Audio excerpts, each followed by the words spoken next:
Welcome back to The Ethical Entrepreneur, a speaker series uncovering the practical how-tos of running an ethical and sustainable business. I'm Marika Timmers, and I'm delighted to be able to introduce you today to Sandra Goldmark. Sandra is a designer, teacher, and entrepreneur whose work focuses on circular economy solutions to overconsumption and climate change. She is an associate professor of professional practice in theatre and Director of Sustainability and Climate Action at Barnard College, the founder of Fixup, and the author of Fixation, How to Have Stuff Without Breaking the Planet. Welcome, Sandra. Thank you. Hi, Marika. It's so nice to be here. Sandra, what drew me to your work initially was your straight talking tone of voice. Your tagline is literally, shit is broken, let's fix it.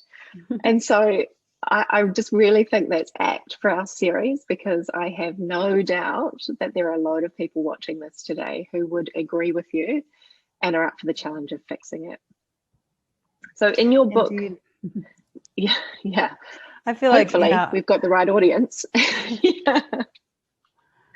In your book, Fixation, you explain how the global system of consumption is broken. And that won't come as a surprise to anyone in our audience, hopefully, many of whom are no doubt questioning whether or not they should make more stuff. What advice would you give to someone who is manufacturing products today, or may have an idea for a product but is really questioning the impact of that on the world? Good question. So the book Fixation, as you know, comes out of this long period of 7 years I spent in New York, literally running repair shops, so literally fixing broken shit.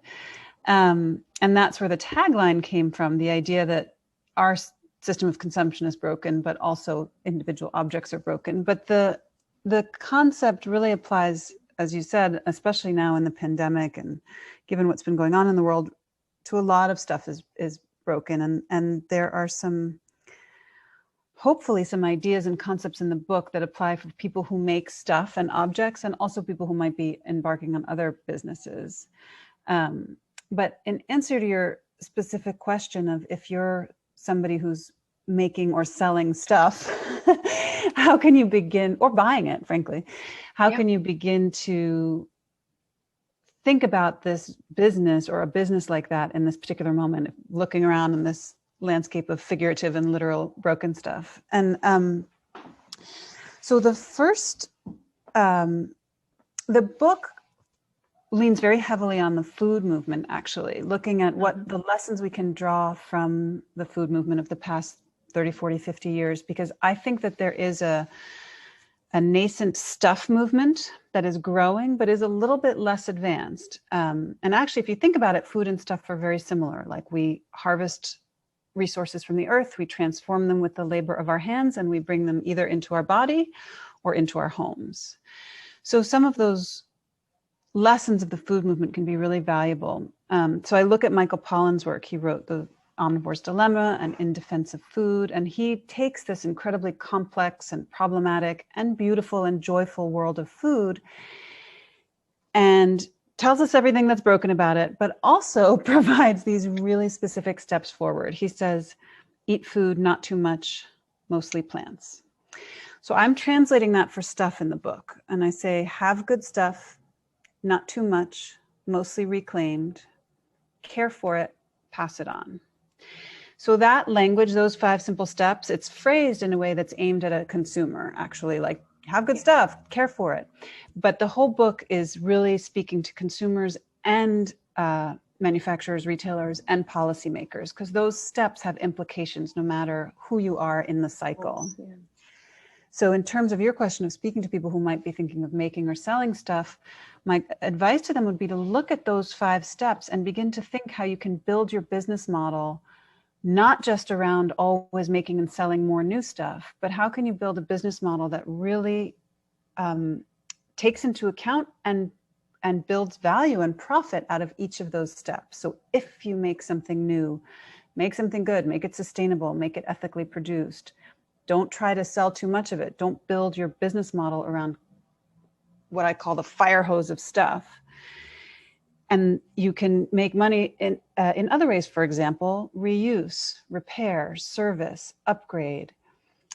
Even the last step, pass it on. How can you build a business model that makes it easier for people to deal with the end of life of your product, the one you've made? So I guess that would be my advice, is to think about that full life cycle and build that into your business from the start. Yeah. I mean, very, very useful tips, and challenging, I think, people to think differently about where they get their stuff that enables them to create more stuff as well. So how are you producing it, and what are the materials and the equipment that you're using to even produce more stuff, right? And the challenge is, so much of our assumption about manufacturing and retail and products, business really, is based on this assumption that it's always about making new, right? Like, you know, if you think about a sustainable product, like often the first thing that will come to somebody's mind is like a green, let's say like a green skin cream, or like a hemp bathrobe, i.e. a new product that is slightly better or a lot better. But there's a much deeper way to get at it by thinking about new is just one component in this whole life cycle, and it's just one opportunity it's only one business opportunity among many. Right. And new could also be repurposed, right? Exactly. Like you can get something new into someone's home that's new to them, and they're thrilled. Yeah. And there's so many great startups that are doing that. Yeah, or taking something that is used and turning it into something else that is new. Exactly. Refurbishing it, upcycle, remanufacturing, service. All of these points are actually demands in the market that I think are deeply unmet. And this is where we found this with our customers in our repair shops, is there was this real frustration that the only option was to like go out and buy that new thing.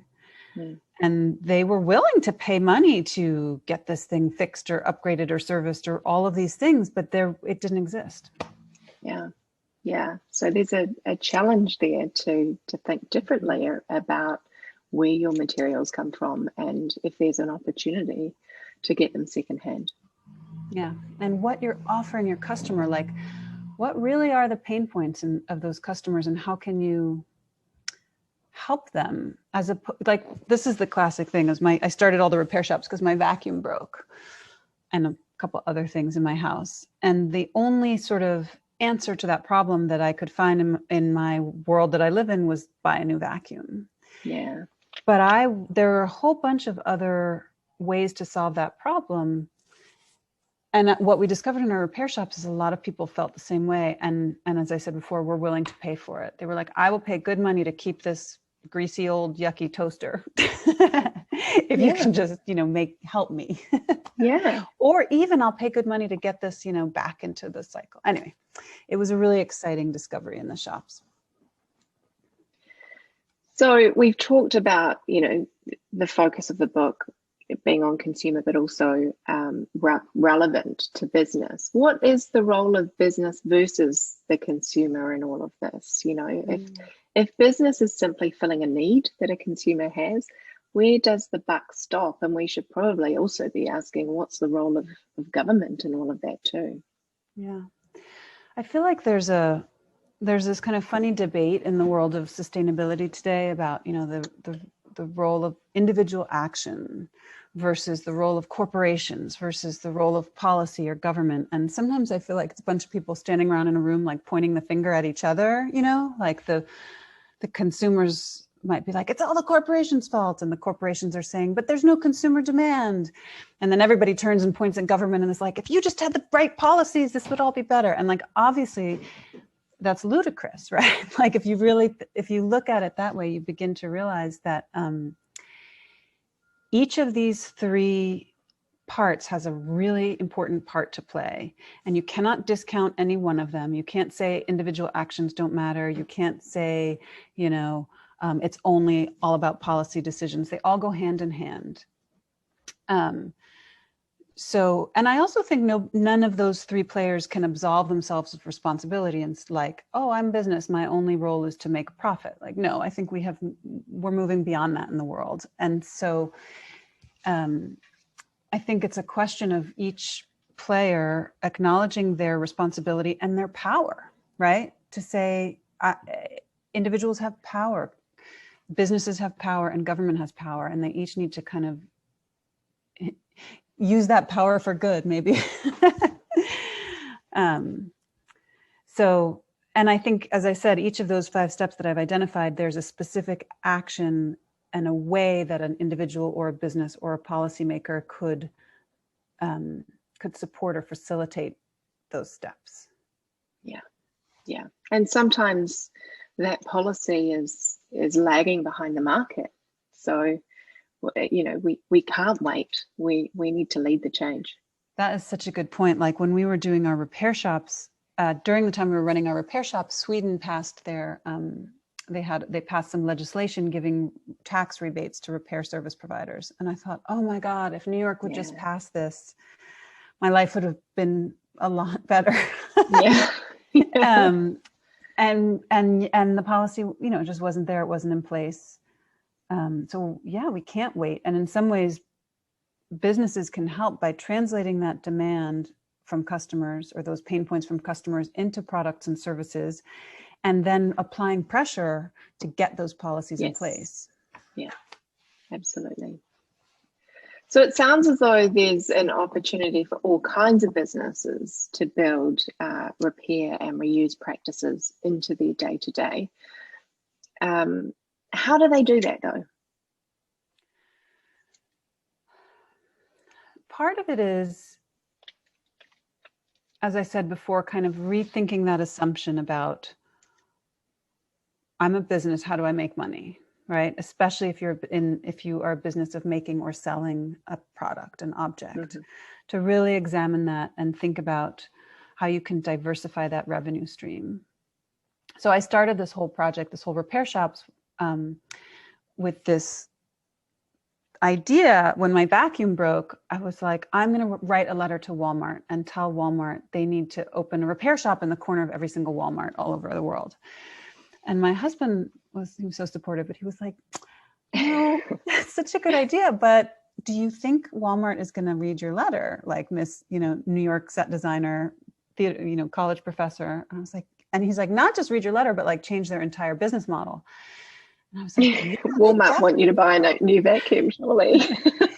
Well, that's the thing. And that at that time in 2013, it's true. And everybody kind of laughed at me. They're like, Walmart or Target or Home Depot, these big guys, they're never going to open a repair shop or a reuse center in every Walmart, because their core business model, you are asking them to change their core business model.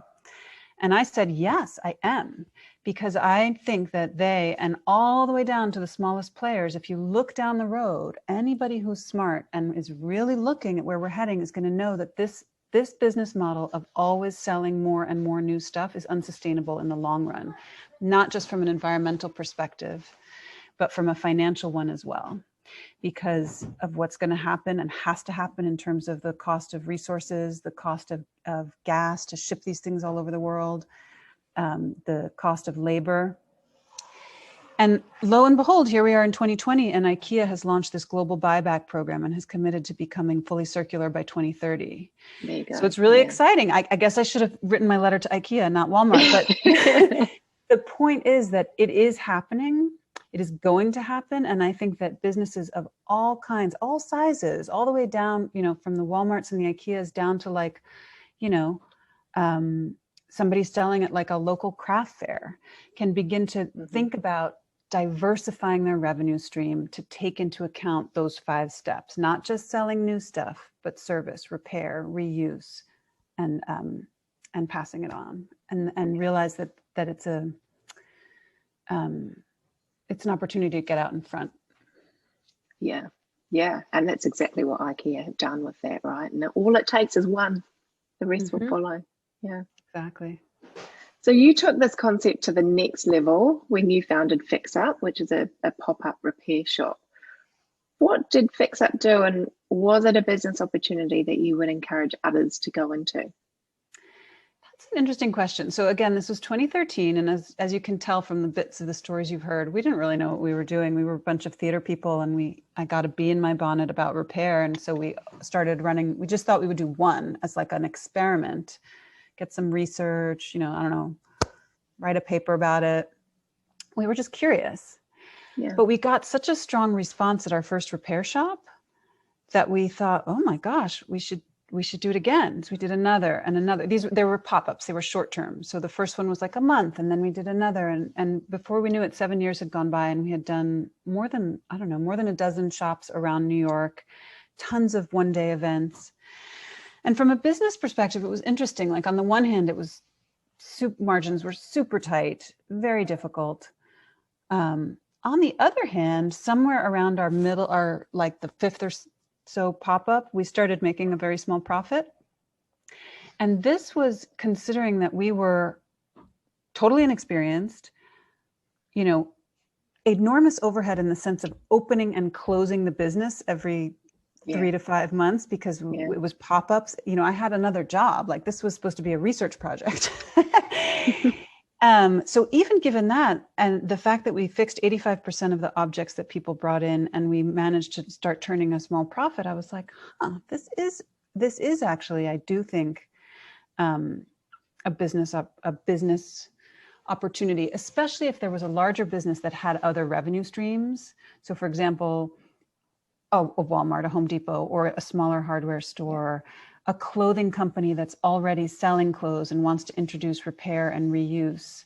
I think it's a much stronger business case if you're diversifying as opposed to what we were doing, like just repair. Yeah. But if you look at the popularity of repair cafes that have exploded all over the world, you can see there's a demand. Repair cafes, for those who don't know, are usually a volunteer free event, and we charged in our shops. We charged for our repairs. But I think that in the world of circularity and the circular economy, reuse and resale is way ahead. Like there's many people who are, building businesses around that. I think repair is next. It's a little harder. It's a little more complicated logistically and technically, but I think it's definitely going to become part of the landscape and something people could, at the very least, think of as a way to kind of build brand loyalty and attract people to other offerings and break even on. And hopefully, go for it and build it into your business and start having a profit from it. Yeah, it's interesting that you mentioned the toaster earlier because it reminds me my toaster has been broken for I don't know how long. And I am just so used to flipping the toast around 3 times to get it just perfect, because the cost of toasters to begin with are ridiculous, and in New Zealand anyway. And high or low, you mean? High. Ridiculously high. I had no idea that toasters were so expensive. And also, I have to throw that one out. And I would rather just turn my toaster around 3 times. If I could get it repaired, that would be another story. Toasters are challenging because they're, despite, I guess, the prices in New Zealand, in general, they're a low enough priced item that they really are designed to fail. Many of them, they really don't make the parts available. So like in terms of our repair fails, as we call them in the shops, toasters were actually pretty high on the fail list. But they're certainly fixable. Like it's not because it's not possible. It's a question of design and parts availability and incentives. Yeah. So one final question, Sandra, and this is one that I ask most of my speakers, and you've kind of touched on it, I think, with some of your answers already, but if you knew when you were just starting out what you know now, what would you do differently? We're talking about life or the repair shops? Your choice. I guess I'm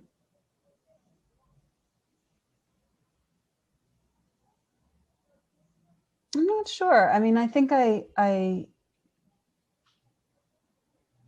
might have pushed harder on really kind of going bigger with partners. It was we did a lot of amazing partnerships, but so much of what we did was like scrappy us, just this kind of small band of people. And without, I didn't want to quit my job. I love teaching and I love working at Barnard, so I didn't want to quit. But without quitting my job, it really was challenging for us to grow beyond a certain point. And in fact, that's one of the reasons why I wound up writing the book, is because I wanted to grow and build this concept, but I was going to have to quit my job. I was going to have to like full time just be fixing every lamp and toaster in New York. And I thought about it and I thought maybe a better way to grow is to actually write the story here and tell the story of how repair fits into this bigger landscape of consumption, and these bigger opportunities for rethinking growth. So that's the kind of path I chose, but there might have been an earlier moment where I could have worked in terms of even more building out those partnerships. Not that I regret or think I could have, but just like what's something I might have done differently. Because I feel like and I think it's something that for these, the ethical entrepreneur, it can be challenging, and it can, especially if you're starting out and starting small. There's that balance between being small enough to have the freedom to like experiment and do what you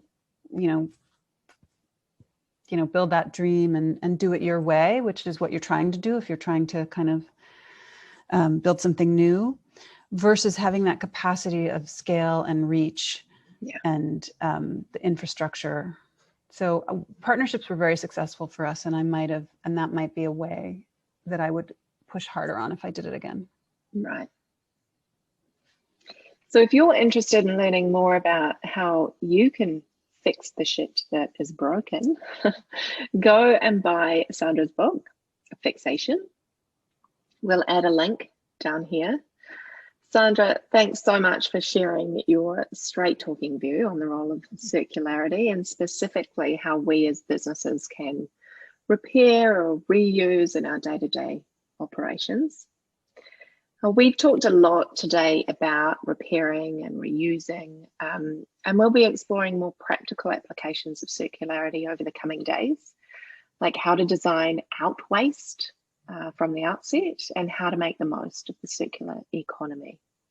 Join me and another intriguing speaker tomorrow as we continue our journey together towards building more ethical and sustainable businesses. See you then. Thanks, Sandra. Thank you. Thank you so much.